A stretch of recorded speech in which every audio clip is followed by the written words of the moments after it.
Howdy, folks. Sheriff Mad Dog McGee here, one of the tour guides here at the historic Atlas Theater here in downtown Cheyenne. And unfortunately, due to upcoming construction projects here, we're going to have to suspend our tours that we normally give of the upper floors of the building.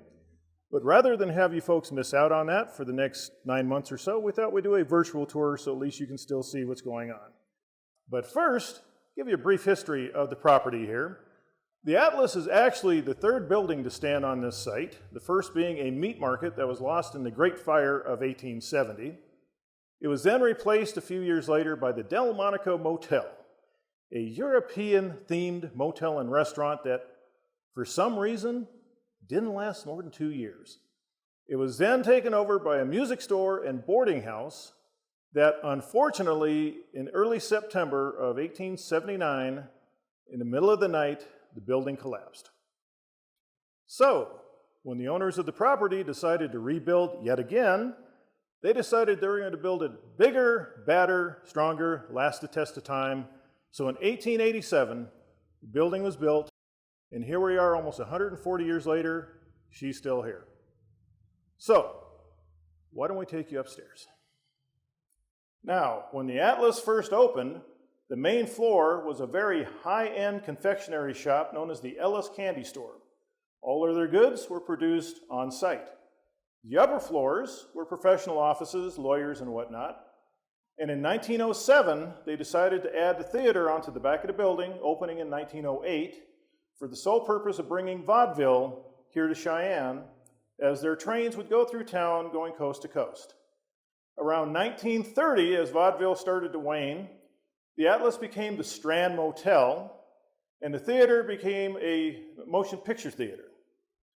Now, the Strand Motel lasted till about the early 1960s, and when it closed down, the main floor became the Wigwam, which was kind of a touristy, kitschy store. And in 1973, the Cheyenne Little Theater Players bought the building for the purpose of bringing their annual melodrama from outdoors to an indoor venue. More on that later. Now, in addition to using the building as the home of the melodrama, during the 1990s, they also used this part of the building for a haunted escape room attraction that they held every year. One of the vestiges can be seen in the haunted chandelier.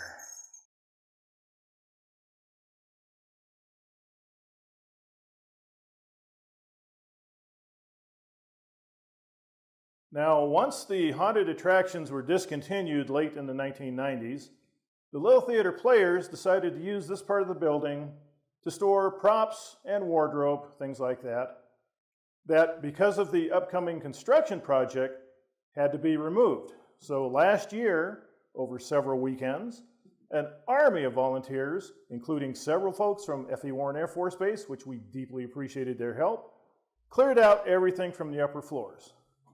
Now, over here you can see the construction methods used back in the day.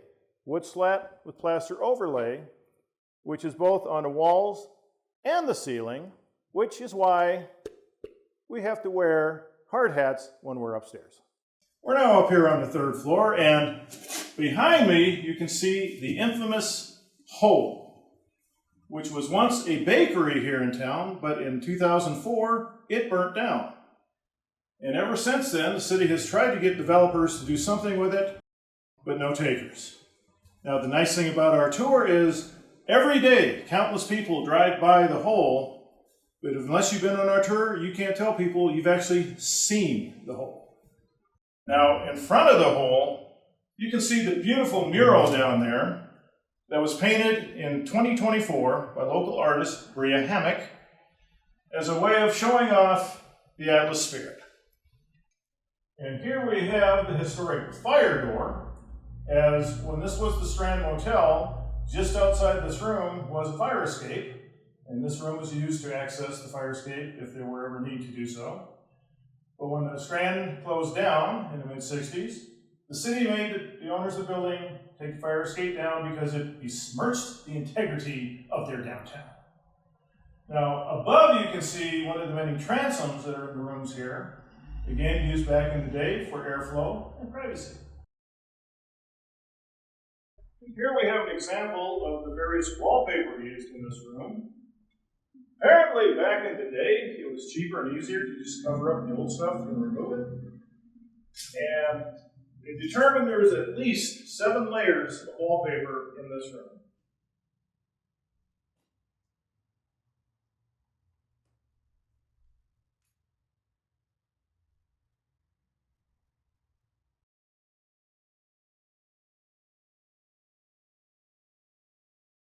Now, earlier I mentioned the melodrama, and here's more information.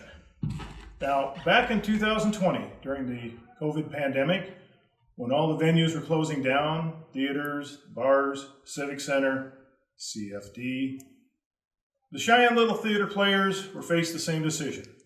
Do we wave the white flag and see you next year, or what do we do?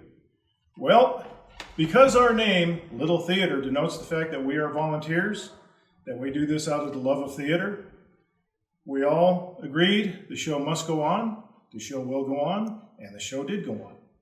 So in 2020, we were the only game in town, which makes this year the 69th consecutive annual melodrama.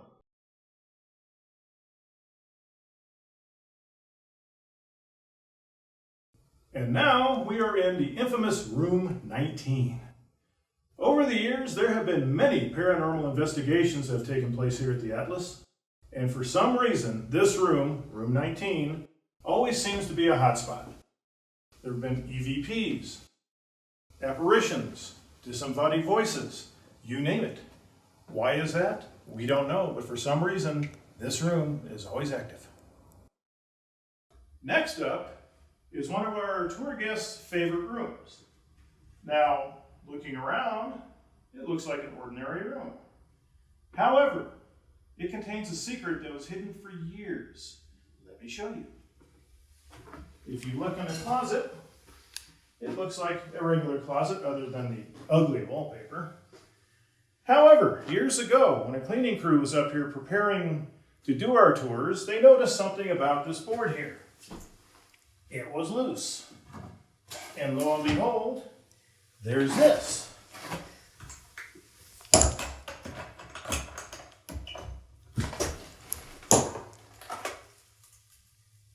This is what we have come to call the hooch hole. Because we think back in the day is where people hid their illicit alcohol.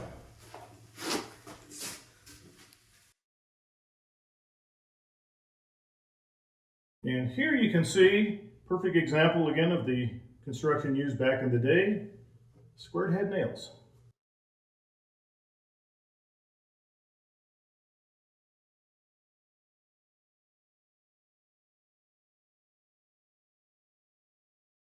Next on our tour, you'll get to see the top side of the theater itself. We are literally standing over the balcony right now. And if you look down in the alleyway that is now between us and the Albany next door, that used to be where the train spur came off the main lines, where the vaudeville trains would literally come up to the back door of the theater to do their shows.